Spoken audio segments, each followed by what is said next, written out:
A blessed Sunday. Again, ito ko nga naghantawag kapasalamat sa Ginoo from our prayer meeting. Naghantag madulog nga mga kadaugan. Nagikan sa Ginoo from Monday to Wednesday. Kung nagtuo ko nga daghan pang gibuhat sa Ginoo throughout the week. Amen? Muna nga, ang Diyos siya nga hatagan na ito mga pasidungog, mga pagdaig tungod kay He is alone worthy sa ato ang mga pagsimba o mga pag-awit niya ito kanina. Now this morning,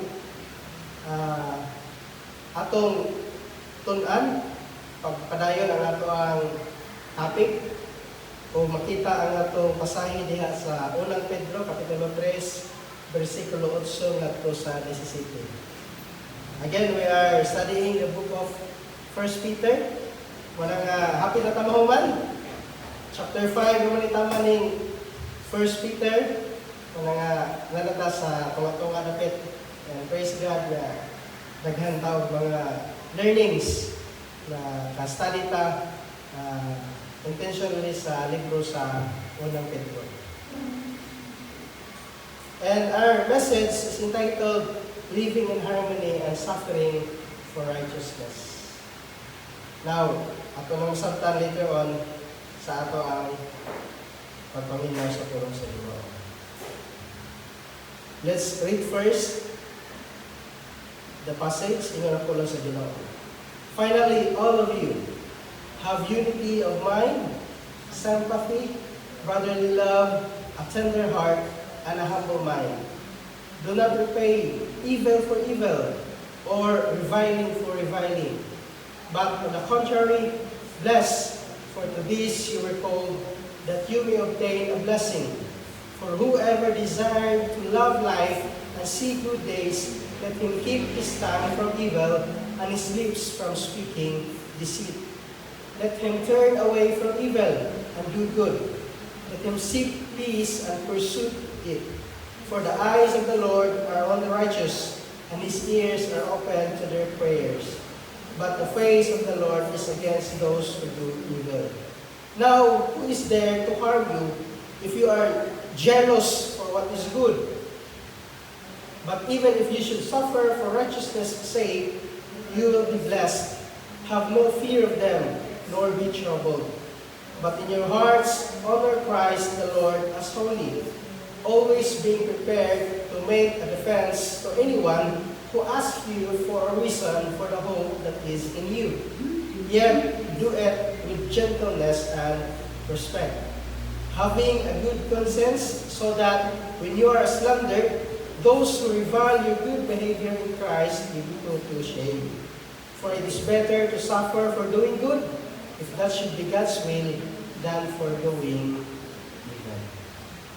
Lord, thank you sa inyong tulong karon. Salamat na magatudlog ka namo sa mga butang diin makinabuhi kami nga adunay panahiusa, makinabuhi kami nga adunay pakigsandarutay, makinabuhi kami nga adunay kahapsay Ginoo sa amo ang paglakaw ng imong mga anak. As a family of believers nga tapog din sa Christian Gospel Church sa Bilaran, we pray na ikaw makahatag ka namo sa nahitong nga kaalam through the power of the Holy Spirit, because we acknowledge, O God, that without the power of the Holy Spirit, dili na mo usabtan ang pulong nimo, dili mo sink in sa among nahunang kasing-kasing, because the Spirit will enlighten us, because the Spirit is the truth na may magtudlo ka namo, will teach us, will guide us sa mga pulong. So sa Ginoo, thank you na ikaw ang Diyos, magapamuhat ka na mo karon, magasulti ka na mo karon, kailangan sa mga tulong. This we ask, we pray, in Jesus' name. Amen. Now, we're talking about living in harmony and suffering for righteousness. So, duha ka butang, living in harmony and suffering for righteousness. I'm thinking sa akong pagtuo sa pulo sa Ginoo, because kung imo yung basahon ang whole chapter 3 sa katapusan ko sila na sumpay sa verse 18 through 22, sumpay na siya ang topic. So, I've decided nga, ako na lang siya tunga, kay para ang transition sa akong message next month, ako yung magmensahe is about suffering for righteousness sake. Wala nga, gapin na lang ako karon aron nga, nanatay idea, what comes after sa mga preceding nga mga verses. Okay? So, first, nga makita na to danhi, that Peter, yung titudlo ni Pedro na to is talking about living in harmony. And before ana di ay, maghatag gamay background for those who are new here, for those katong wala makasubaybay sa ato ang mensahe through online o sa atong face-to-face. Ang background nini is that Peter is encouraging the believers to continue their faith amidst persecution and trials. No? Mo na ang dako nga impact sa sulat ni Pedro, mao ang paghatag og encouragement sa mga magtotoo nga nagkatibulaag sa lain-laing mga probinsya. Makita na ito na sa verse 1, to those who are elect exiles of the dispersion. So may mga dispersion, nagkatibulaag. Literal nga, nagkalaylay sila giyatuan. And the main factor nga nung nagkatibulaag sila is because of the persecution. No? Wala ang rason nga nung nakatibulaag sila. Dili tungod kay wa sila magkasinapot. Dili tungod kay lahi-lahi lang sila prinsipyo, but the main factor nga nung naka-disperse sila from Jerusalem ngadto sa other provinces, it's because of their faith. Kung tungod sa ilang pagtuo, they were persecuted.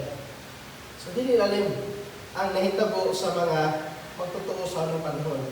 To the point that they leave their houses, their businesses, and even their relatives at itong lugar aron pag sakripisyo puyo nga to sa laing lugar to the unknown culture, to the unknown people nga ilang maghimamat matag adlaw, and to bring a new life, yun naman, bago ilang kinabuhi, mag-start sila from scratch. No? Yun naman, ni ato sila sa laing lugar. It's because of persecution. And so, the message here is to encourage everyone who believes in our Lord Jesus Christ. O niabot sa chapter 3 nga kanang makaingon ta nga sa ilahang sulat sa encouragement nagisgot siya about slaves. Na usay ang buhaton sa mga slaves. Usay ang buhaton nato as Christians towards authority. So nagisgot si Pedro ana. And lastly, nagisgot si Pedro about husband and wife. Mga karon, he's talking about in general. Finally, all of you. No? So he's not referring to someone or to some gender, to husband and wife, wala na. But ingon siya, finally, all of you. He's referring to the body of believers nga iyang gisulatan sa, again, katong 5 ka provinces, Pontus, Galatia, Cappadocia, Bithynia, katong iyang gisulatan nanan nga mga Kristohanon nga nakatibulaag sa adtong mga probinsya iyang giingnan. Finally, all of you, tanang mga Kristohanon, o gani, it will apply this to us tungod kay kitang mga Kristohanon karon. This message is intended to the believers only. No? Is intended to the family of God. Muna nga, kung masabtan siya na ito ang context, it is not all about wala siya magtudlo para ni sa tanan, no. But only for the believer of our Lord Jesus Christ. Manangingo siya, finally, all of you, believers, ingon siya una, have unity of mind, sympathy, brotherly love, a tender heart, and a humble heart. So, usay unang gitudlo ni Pedro na to. Because if we talk about living in harmony, Nagpasabot nga, adto na tayo panaghiusa, no? Adto na tayo kanang kahapsay. Harmonious ang ato ang kinabuhi, ingon nga Kristohanon. Ingon nga nagsunod sa Ginoo, ingon nga nangalagad sa Ginoo. We have this harmony. It's like musical instrument. Nga kung dili pareha sila chords, wala siya na harmony. Or ma-offbeat ang drum, wala siya na harmony. So that's the idea of harmony here. Nga magkasabay ang tanan, magkadungan ang tanan, magkasibo ang tanan. Muna nga, sa usang paagi aron magkinabuhi ta nga magkasibo. So first, ayun si Pablo, si Pedro, be like-minded. Meaning, ang meaning mo ni sa Greek, wala na ko yung pilang Greek eh. Hindi na tuloy-sunod itong magaling sa pagbasa. Importante, nakuha na to ang original meaning. Meaning of one mind. This means in our intent, parihatag una-una. In our purpose, parihatag una-una. Single-minded. Nagpasabot nga, ang usa ka iglesia, dapat parihataw tinguha, vision. Di ba? Sa church, natay vision, natay goal. Sa ato ang mga niagi ng mga messages, katong natay missionary din nga ni message, nag-encourage na ito nga musuporta nga ito niya. So, we have this same mind to support the missionary. So, what are we doing? Tungod kayo na kayo usap na sa una. So, natay offering box for the mission. So, that's the idea here, nga gitulo ni Pedro. Nga, gusto ni Pedro nga, diha sa iglesia, magkapariha tao, hula-hula.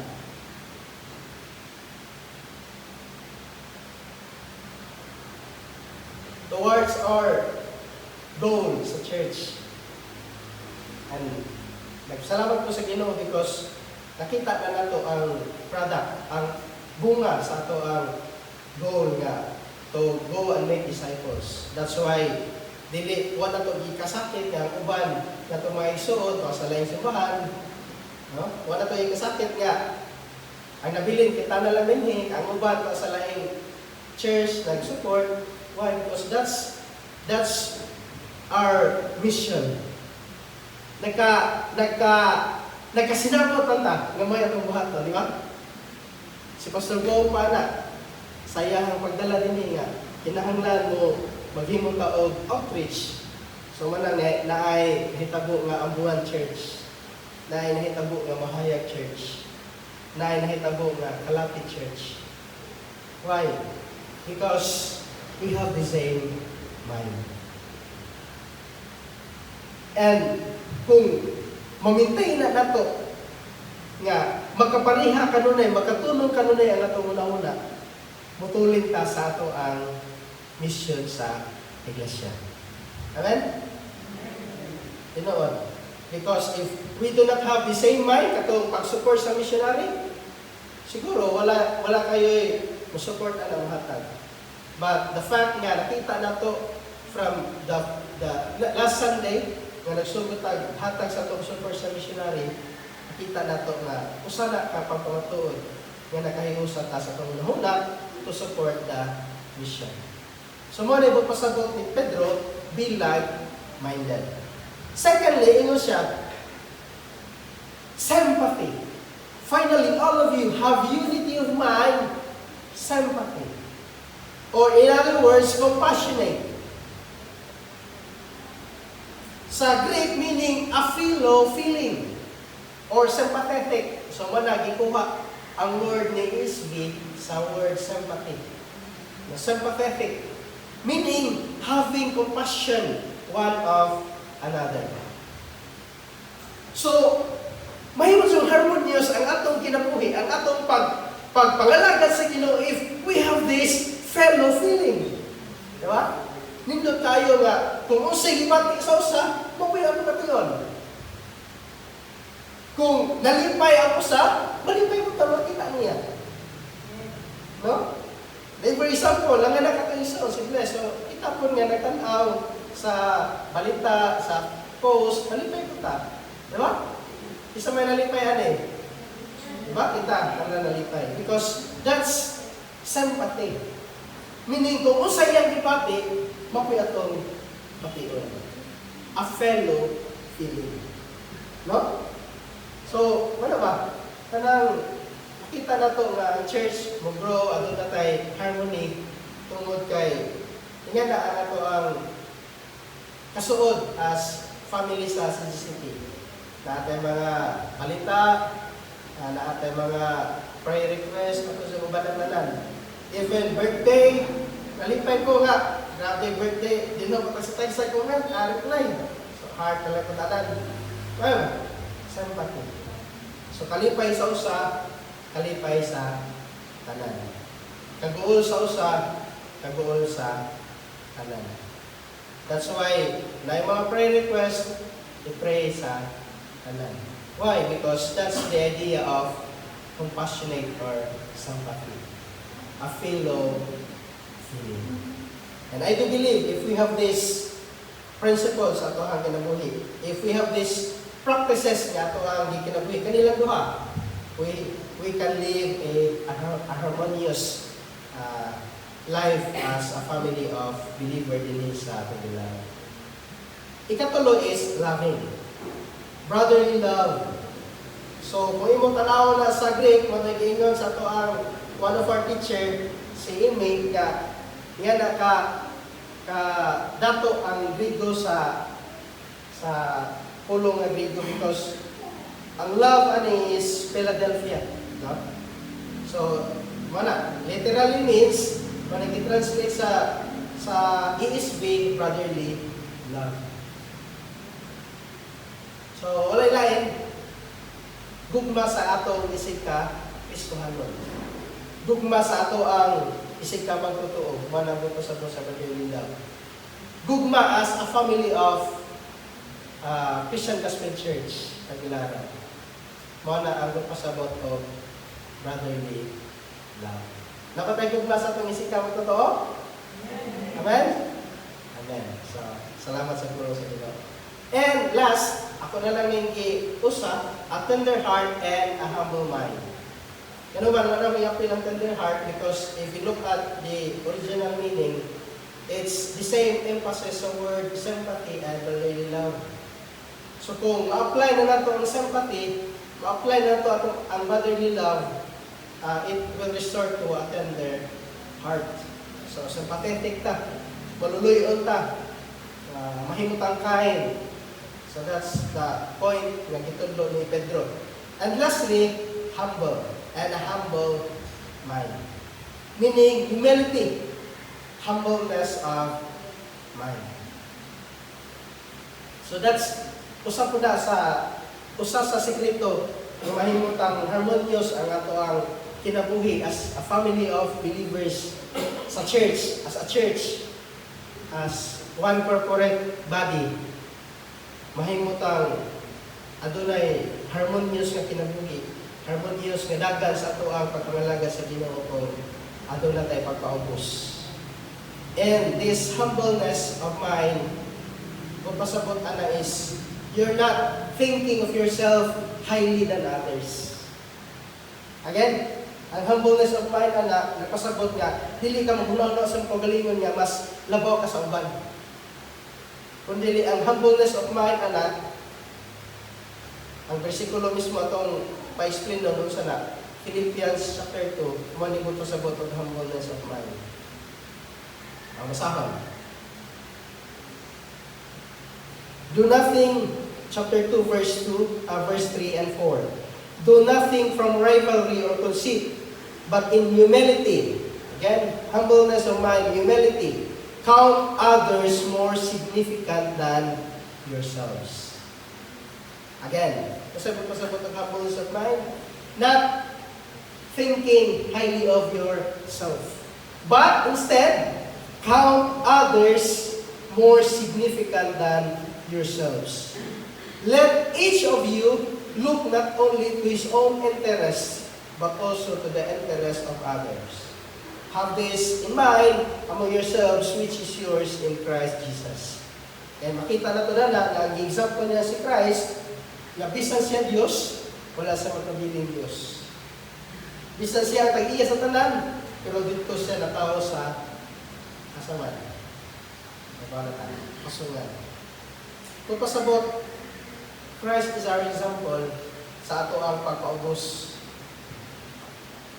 So, because we follow Christ, mako na ang gitudlo ni Pedro o sulat ni Pablo sa Philippians chapter 2 nga in humility, count others more significant than yourselves. So, man ay magpasabot o humbleness of mind. Kita maguna-una nga labaw tanina, labaw patas uban. Dili kita maguna-una nga importante pa ta kaysa sa uban. Dili ta maguna-una nga kinahanglan ako'y special treatment. No? Wala. Dili na to na i-practice because true humility is counting others more significant than yourselves. Masa na ang tunod nga pagpaubos sa una-una. Nagpasabot nga, kung gitan-aw na ito itong kagalingon nga importante, ato kung tanawon ang atong isip ka magtotoo nga importante.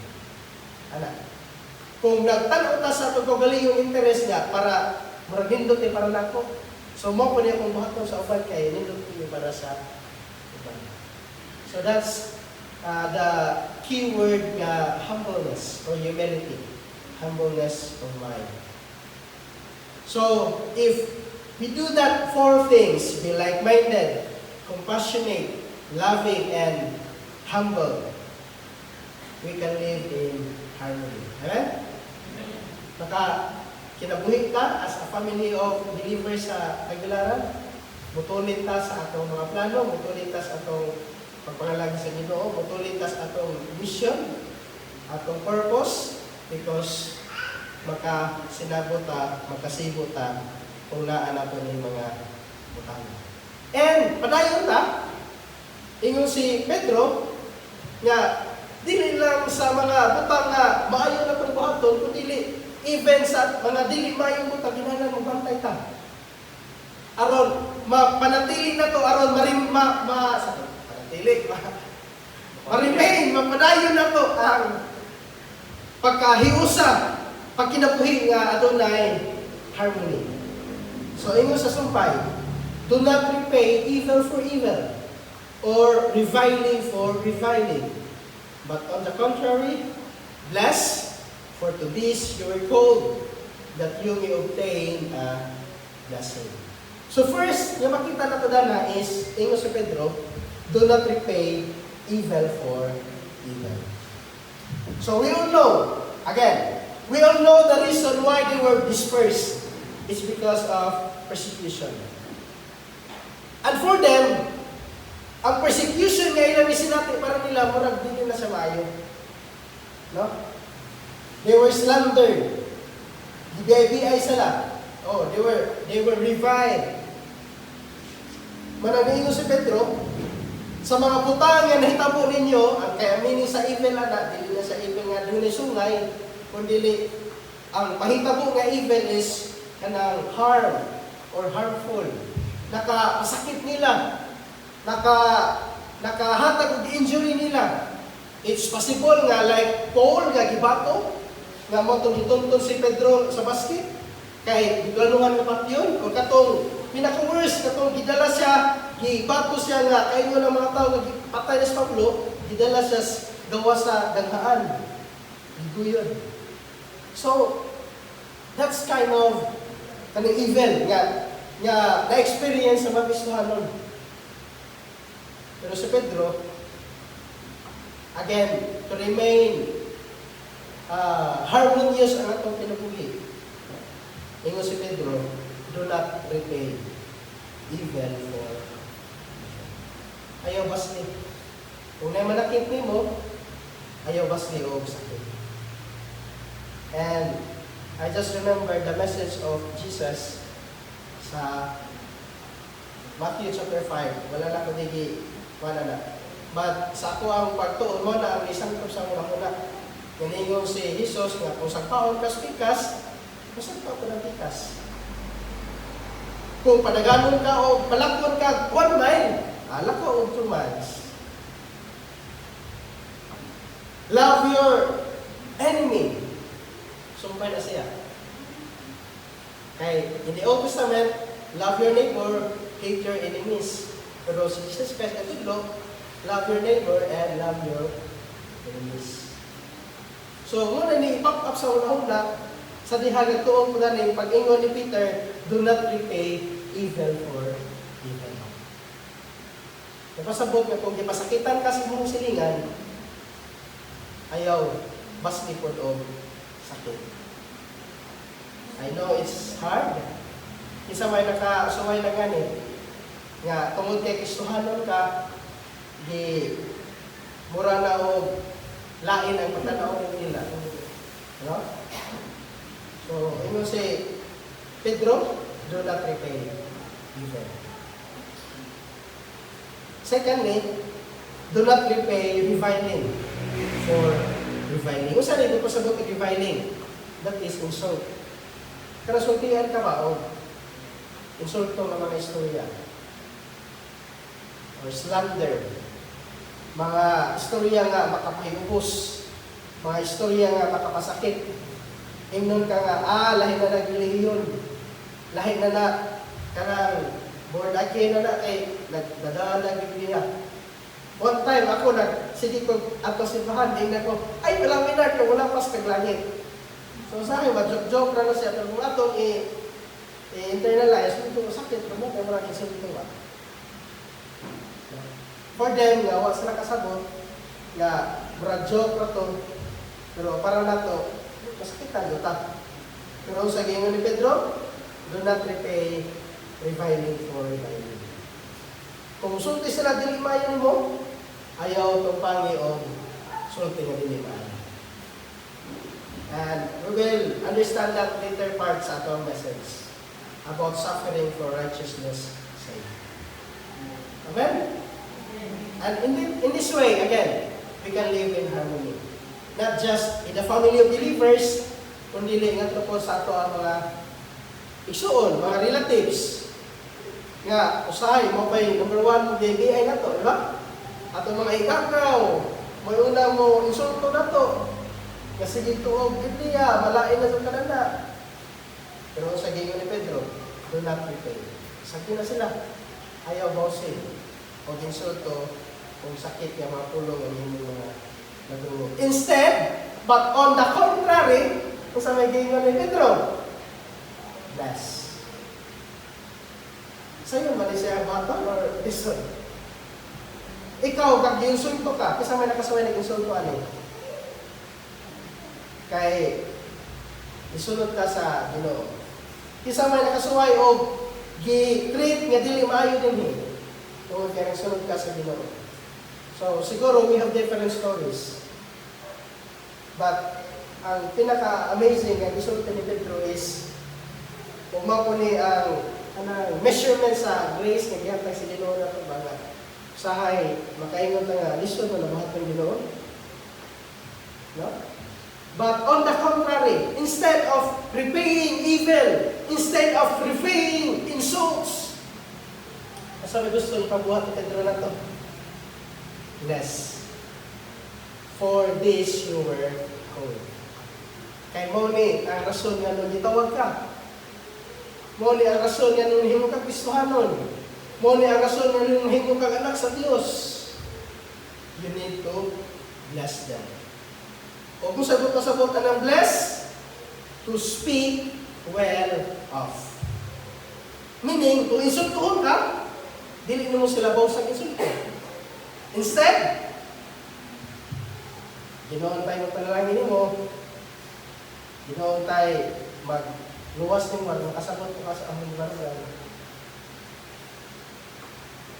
To bless, wala ba pasabot, anak? To speak well of, dili ka, sorry ha, kanong ngayon ipatag, mamatay ko tala. Kala sa'yo, tungkol sa pagkapungot, insulto. Tumuhod ka na sa Ginoo. Kaya yan na ang atong response, no? Ma-insulto ta, dili lang kita makapanakit, pero tumuhod na, usahay nga na ito nga. Ginoo ko, sir. Kamatay ko ba ka?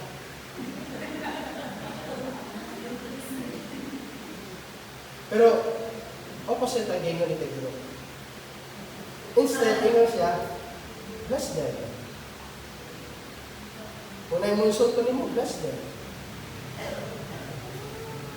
Kaya, ang gigamit ani is religious word na gigamit to speak well of, thank or invoke a benediction upon. Diba nga naman, maghatag benediction sa pastor.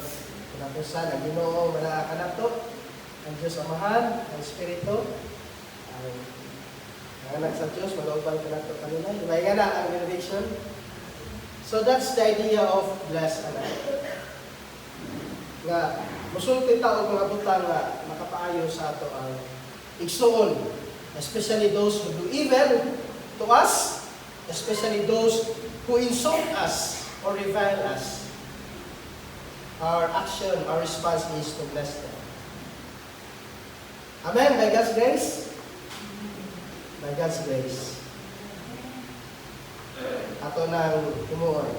And in this way, we can live a harmonious life as a family of believers and sa ato ang community.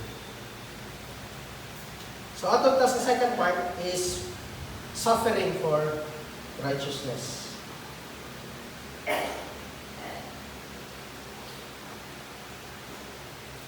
Ingon ang puno sa Ginoo. Now, who is there to harm you if you are zealous for what is good? But even if you should suffer for righteousness' sake, you will be blessed. Have no fear of them, nor be troubled. Now, si Pedro, anak, tungod kay, ato na siya gustong ipabot nga laing punto, so he used this rhetorical question. No? Nga, kita mismo, nakibuha na sa lugar, it doesn't mean, what I mean is, ang pangutana ni Pedro, dili na kinahanglan tubago nimo because it's understandable. And the purpose, ang point ani ni Pedro is because naa siya gustong ipaabot sa iyahang gisulatan. That's why he used this word, this question. Kay, kung imong tan-awon sa verse 14, but even if you should suffer for righteousness' sake, you will be blessed.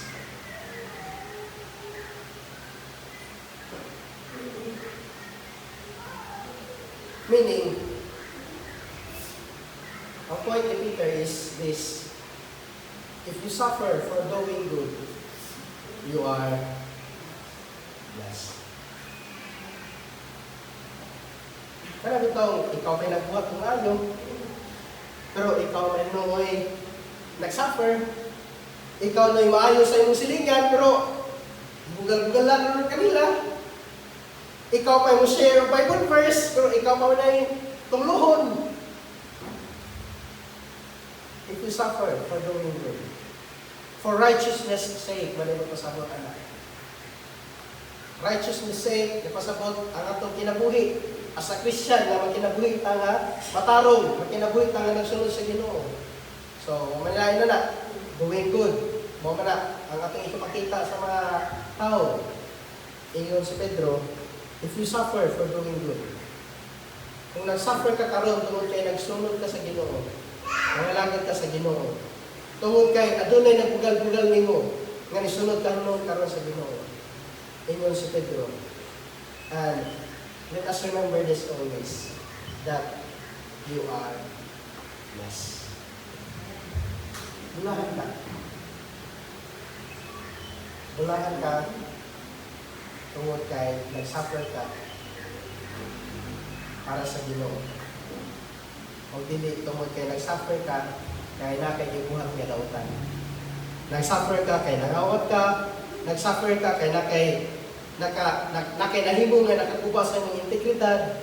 So it's another story. Pero kung nag-suffer gani ka tungod kay nagbuhat ka maayo, ingon si Pedro, you are blessed.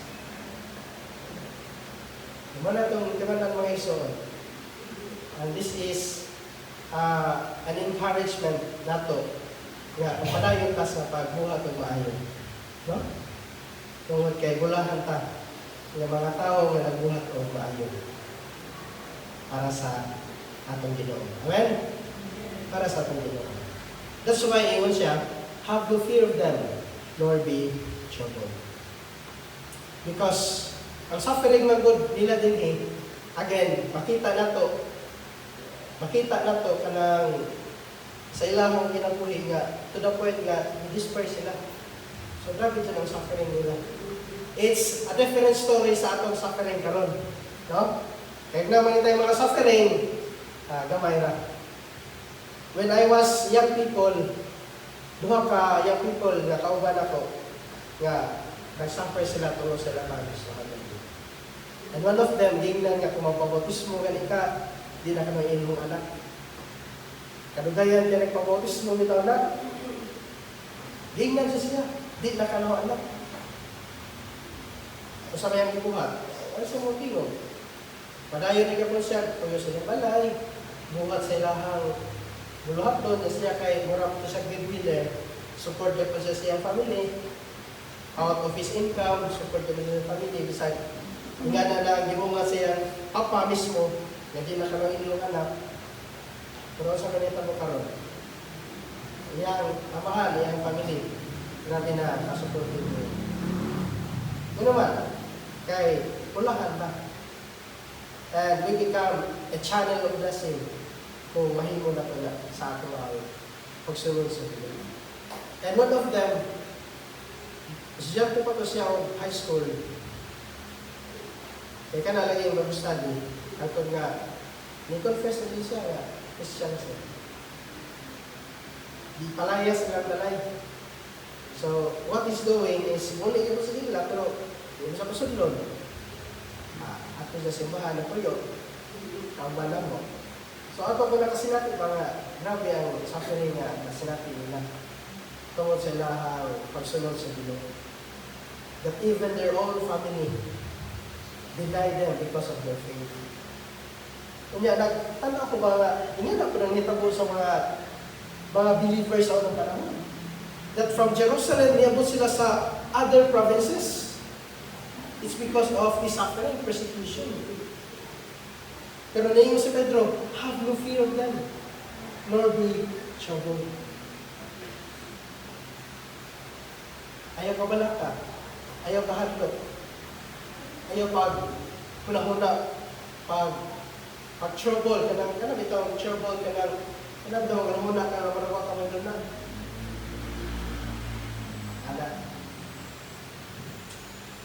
So, I'm thankful, makaingon sila, mga nakasabot sila sa puno sa inyo, kaya until now, nahingo sila lasig na mga malagot na sa inyo. So, I will not name them, kaya ginawa nga nasayo isa na sila.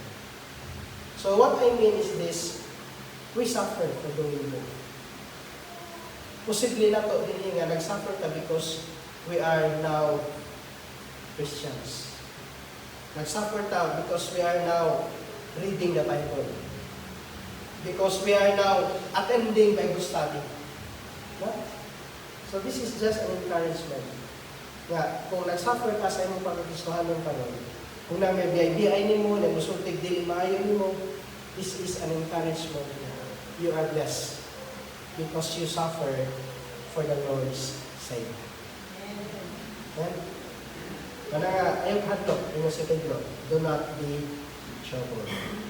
Sumpay, ingo siya, but in your hearts, honor Christ the Lord as holy. Instead nga, ma-trouble ka, instead nga, mahadlok ka, kundi isip pa sa mong kasing-kasing that you honor Christ. Ako na yung buhat. Because of Christ. Musunod ko because of Christ. Mubarog ko sa pagtuo because of Christ. Mupadayon ko, bisag insulto ko, bisag kibiyay-biyay ko. It's not because of me, kay mauwan ko. It's not because of me, kay wala ko'y amigo. but because of Christ. Mananingo si Pedro, but in your hearts, diha sa imong kasing-kasing, diha sa imong nahuna, kaya ang hearts, not literally mean nga, kaning nag-pump of blood, but ang heart, is nag-refer who we are, who we really are. Atong pagkakita, ingon si Pedro, kunahula. Kung nag-suffer ko, dili ko ma-adlot. Kung nag-suffer ko, dili ko ma-trouble. It's because of Christ. Para mo sa Ginoo. Nagsunod ko sa Ginoo. Dili ni para ako. Mahala ng mga unsa na sila, dili ni para ako. Para ni sa Ginoo. Manangin si Pedro, grabe ang encouragement ni Pedro. Yeah, amidst suffering, ang encouragement ang makapahatag niya o kanang gaan sa kasing-kasing ang itudlo sa mga Kristohanon nga nabugatan sa kasing-kasing is ano nito? Una-una to sa pagbabaling yung gihimo na to ni to honor Christ para ni sa ating Ginoo. Always being prepared. This is very important. Kung ako siyang highlight, naka-ready siya. Always being prepared. Sa asaman, to make a defense to anyone who asks you for a reason for the hope that is in you. Isang po na mga bata mo. Ngayon, musunod mo siya gana. Ngayon, at tulong siya kamasimba. Ngayon, magdadala mo siya ng Biblia. Ngayon, mabasa mo ng Biblia.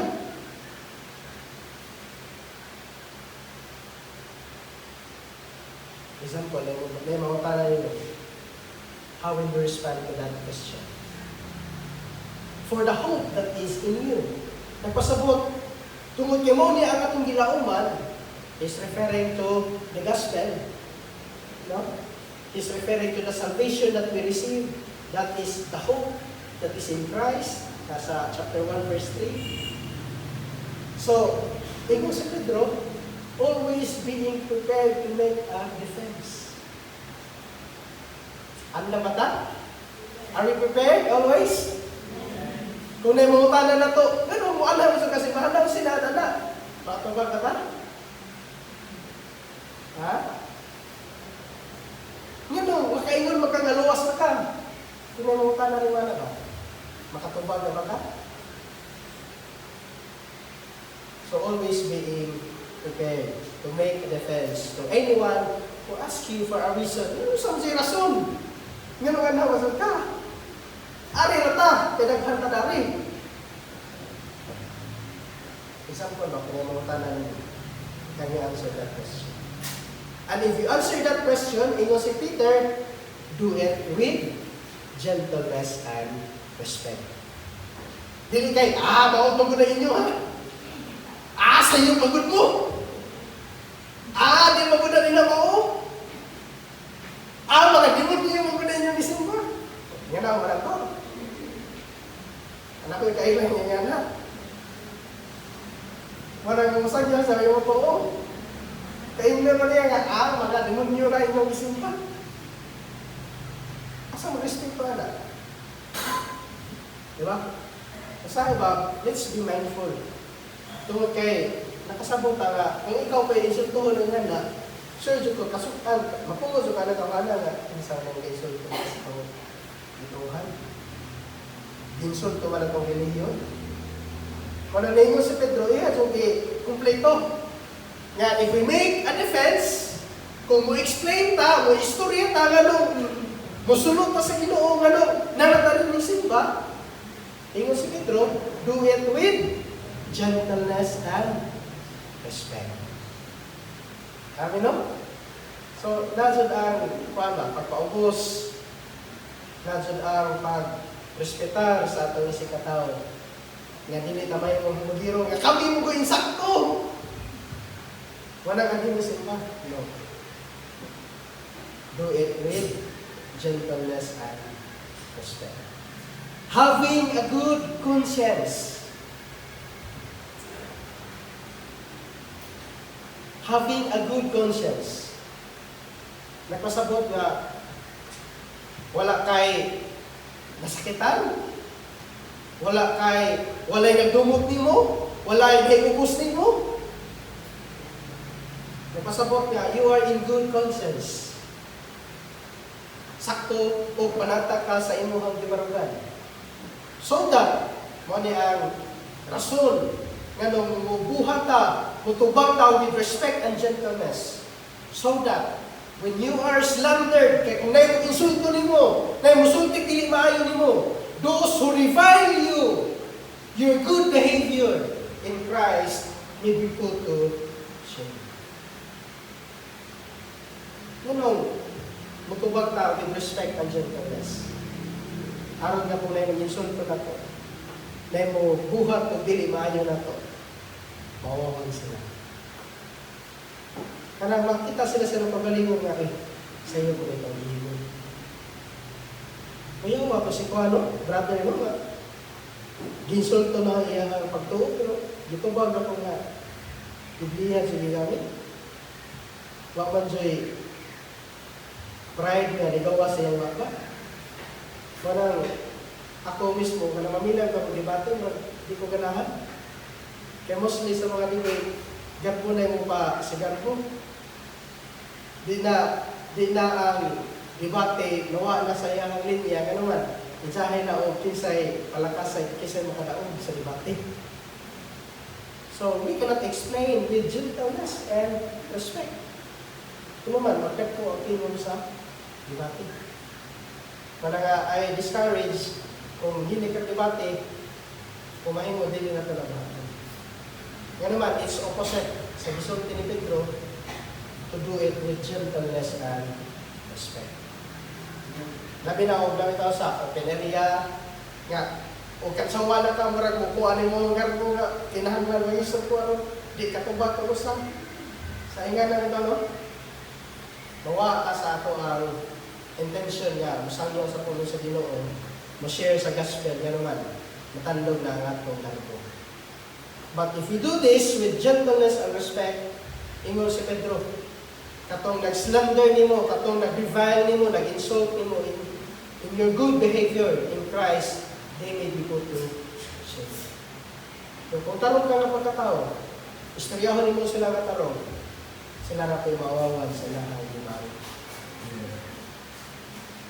Ganun man, for managing na nila, it is better to suffer for doing good, if that should be God's will, than for doing evil.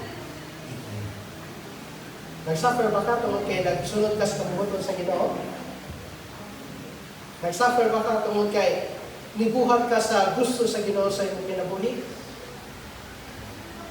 Then, naingo si Pedro, it is better to suffer for doing good, if that should be God's will.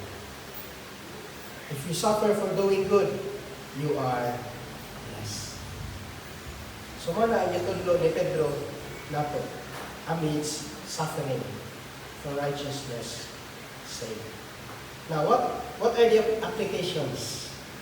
So, wala nga, starting today sa message, natin transfer yung application kay na-remindan ko ni Amy sa mga klase ko. Message without application is just, wala na ko nakaala ako discuss. Wala na nakala ako sulti sa imuhang hula-hula. Kanya wala ay life application. So what are the applications na makuha natin din?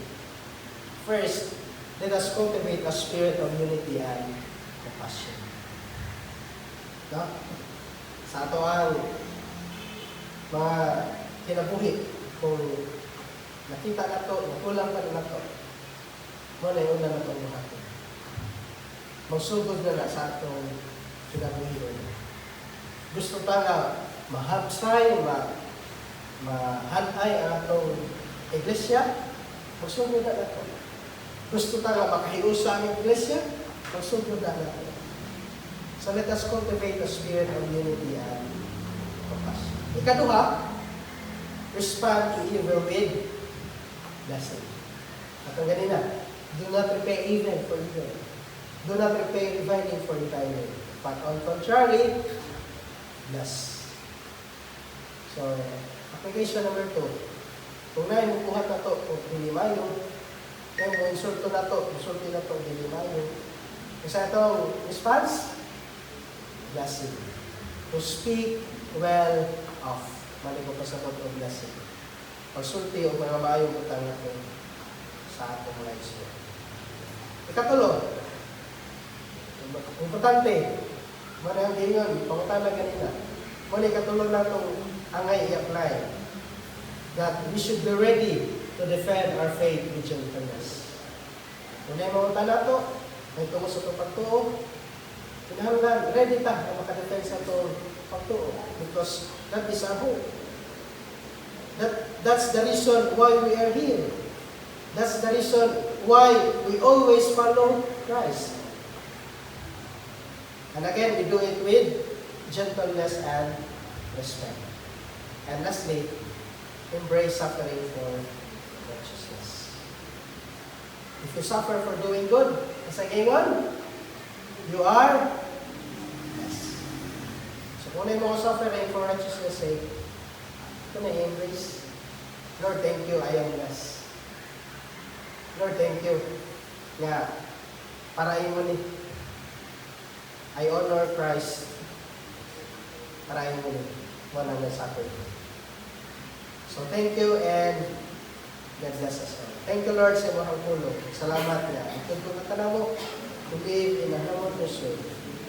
Makayo sa amin. Tulong ni, makaabot ni sa mga tulong.